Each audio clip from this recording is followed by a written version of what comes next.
Hey guys, welcome back to episode 31 of the BMW M Coupe project, and today I'm going to try doing a handheld format. So let me know what you guys think in the comments below on whether if you prefer it to be like handheld content or if you prefer it to be like on a tripod so everything is kind of still. I am appreciative of any constructive criticism that you guys can give, and in regards to the previous episode, I literally just came and saw my first panels that were painted for the first time. I'm incredibly stoked. I'll show you guys how it looks right now just as a recap. This is my front bumper and this is the color that I chose. This is the khaki green, or same as the wrap that I originally had. I decided to go in the same color because I really did like the color before it faded. And as you can tell, it looks it looks pretty good. It looks pretty good. I can definitely nitpick a few things that I probably did wrong and I neglected, but anyways, along with my rear bumper too, over here it is done too, and super stoked with that. I now need to move on to the other parts, but before I get into today's episode, I do want to thank my friend Oscar, who's the owner of the body shop that I'm currently at called ODA Auto Works. They're the guys to go to for all your auto repair needs, and they are the guys gracious enough to give me a little spot here to work on my car. So with that being said, let's go ahead and check out the other panels and get them prepared for paint. All right, so I have my side skirts behind me. But as you can tell, there's definitely some stuff that has accumulated because I left it out in the sun, such as this rust. So once I get this paper, I'm gonna be sanding it off and it all should be coming off, so.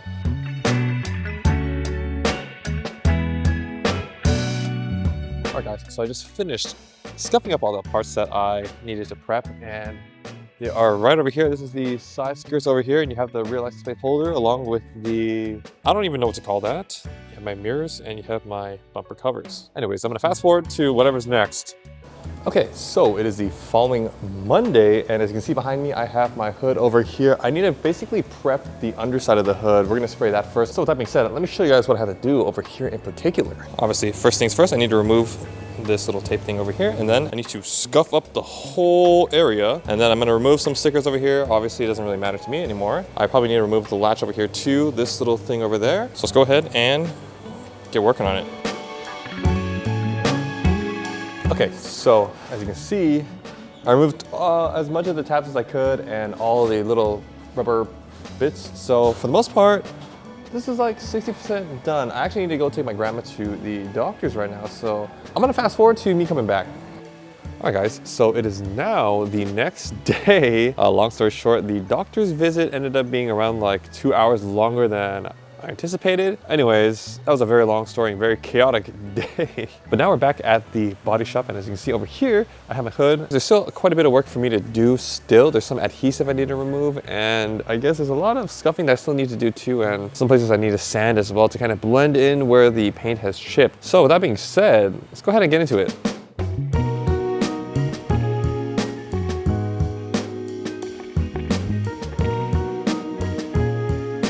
All right, so after like 3 hours of work, I pretty much feathered in all the chips on the paint. I also removed all the rust that was over here, just, you know, areas all over the front hood. I did the best of my ability to remove all the rust that I could, or at least that I could identify, and really just sand it off at 320. With that being said, now it's time for me to scuff all the inside. I'm gonna use 400 grit. I'm gonna scuff all this up, and then I'm gonna blow it off, and that should be ready for paint. So let's go ahead and get started on that.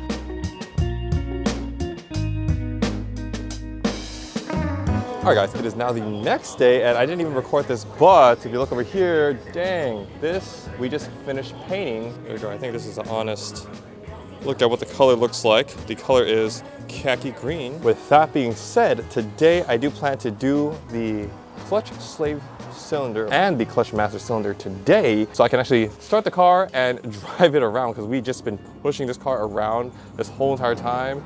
Super inconvenient. I need to fix this anyways after we're finished painting it. Might as well do it now since we have some time to kill. So I have all my stuff here. As you can see, this is what's gonna be super duper helpful if you guys want to take a look. I already marked down the pages of what I need to look at. So this is pretty much what I'm gonna be doing. So this over here is a good description of how to do the job. This is the slave cylinder, this is the master cylinder, and this is pretty much how you bleed the system. So that being said, for all you people who like to read it and do it yourself, that is how you do it. In the meantime, I am gonna follow the instructions and try to figure out how to do it. So before I get into it, I do want to note too, there's one more page I'm missing to show you guys. This page over here shows you how to remove the trim piece for the master slave cylinder. This is going to be underneath the steering wheel, as you can see over here. If you read the instructions, this is how you remove it. I'm not too sure if I plan to make this like a instruction video, but just in case you're viewing this video for the sake of wondering how you're gonna replace your clutch slave cylinder and your clutch master cylinder, that's how you do it. Now, let's go ahead and get in the nitty gritty. I'm gonna first start off with the clutch master cylinder. So that means I need to remove off all the interior trim pieces over there. First step is to remove this trim piece over here based off this book. Based on this, there are 6 screws and takeoffs and 2 trim pieces. I'm gonna go ahead and start doing that.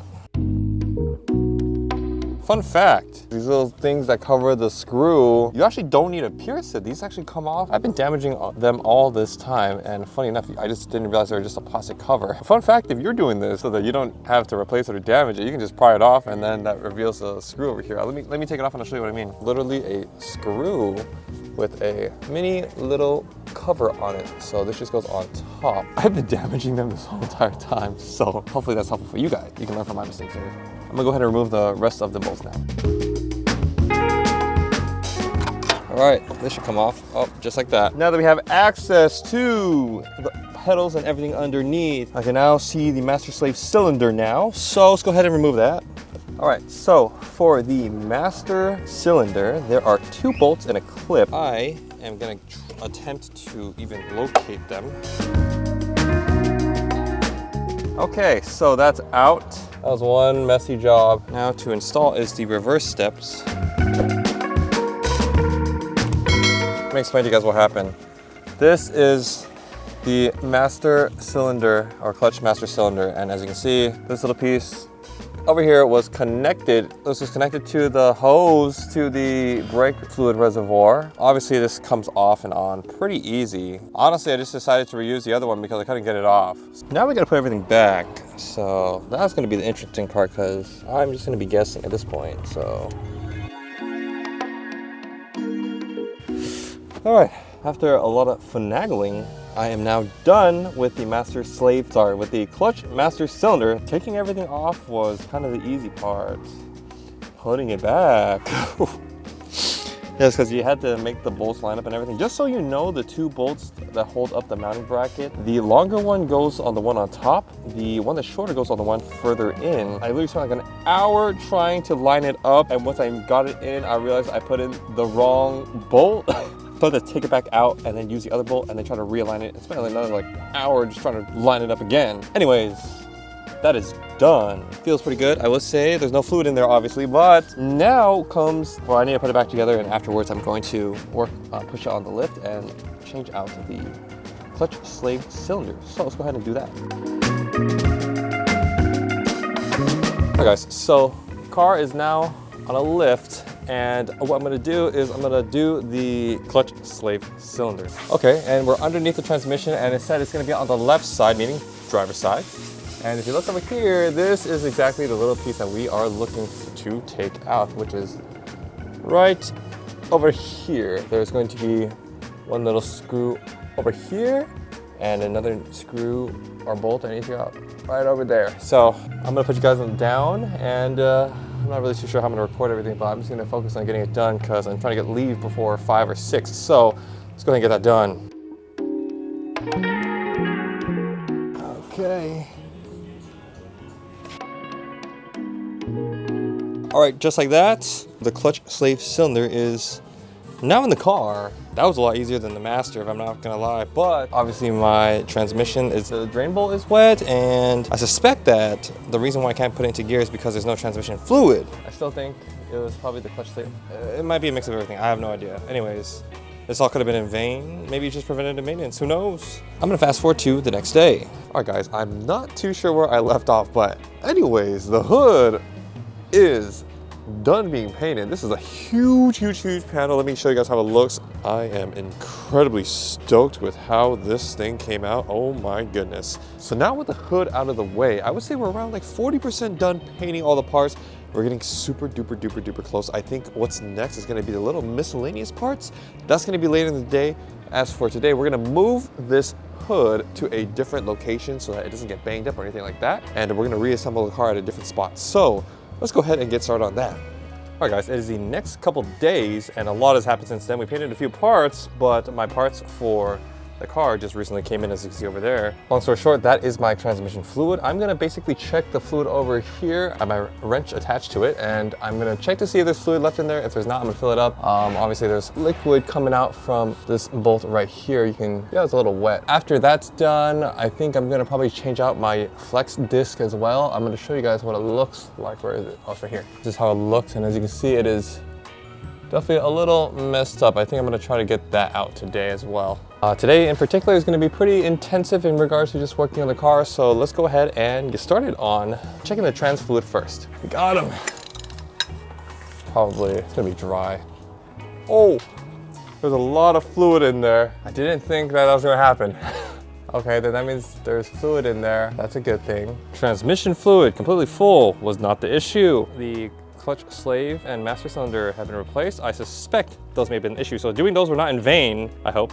So I'm gonna fill up the reservoir right now with a .4 fluid, and then I'm gonna bleed the clutch, and hopefully I should fix it. So let's go ahead and let's get started. All right, I have no idea what I'm doing. I guess after just doing some research, I need a pressure pump. So I'm gonna buy that, and I am going to continue this tomorrow. Honestly, maybe I should try to take out the giubo, low key. All right, low key, this is gonna be the moment of truth if I can actually take this off. I removed all the bolts. I only have one left, and if it comes off, that's a huge plus. That's a huge win for me. I should probably mark which way is what. Oh, it came off. What I did was I basically had a wrench on one side and a wrench on the other side. I loosened the two bolts that were exposed, moved the car forward and put it in neutral, moved the car forward, and then it kind of rotated the drive shaft. After I undid all the bolts, what I did was I basically pried the drive shaft to go back, and then the flex disc was able to come off. So I didn't need to remove the exhaust and the heat shield, thankfully. Now the big problem is trying to get it back in. So that being said, since I have it attached, I guess I'm just gonna try to pry it back in and see how that goes, I guess. All right, guys.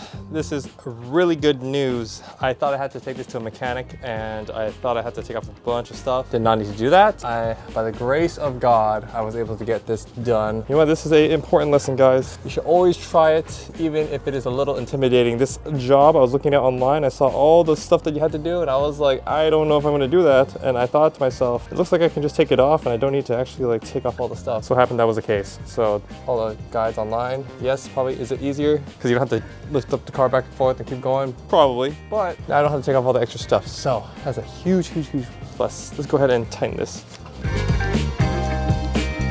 Let me show you guys what I actually just replaced right now. This is my flex disc, and as you can see over here, it is effed up. It is super duper gone. Literally, there's a whole chunk of it that is missing. Anyways, this was causing, I think, the clicking noise in whenever I put it into first or in reverse. I think this should solve it. If it doesn't, that would kind of suck. But this needed to be replaced anyways, and doing this was a lot easier than I thought it would be. I should have done it before and after, but whatever's. Anyways, I was just really focused on trying to get this knocked out because I want to finish this by today. I'm gonna see if I can borrow a bleeder kit or a bleeder pump, and if that's the case, I can't do that. I will continue this tomorrow. I'll see you guys on the next one. All right, guys, it is the next day, and my pump for my brake fluid reservoir is now in.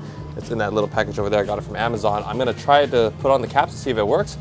Okay, so that was a complete fail. As you can see, this is the part that kind of came off of it. It completely just bursted and exploded. This is how it's supposed to, it's my original one. This is how it's supposed to look like. And as you can see, quite literally missing the top. I don't know how that happened. I don't know what to do. So I bought another one. Hopefully the other one can be covered through warranty. I'm just gonna fast forward to whatever's next.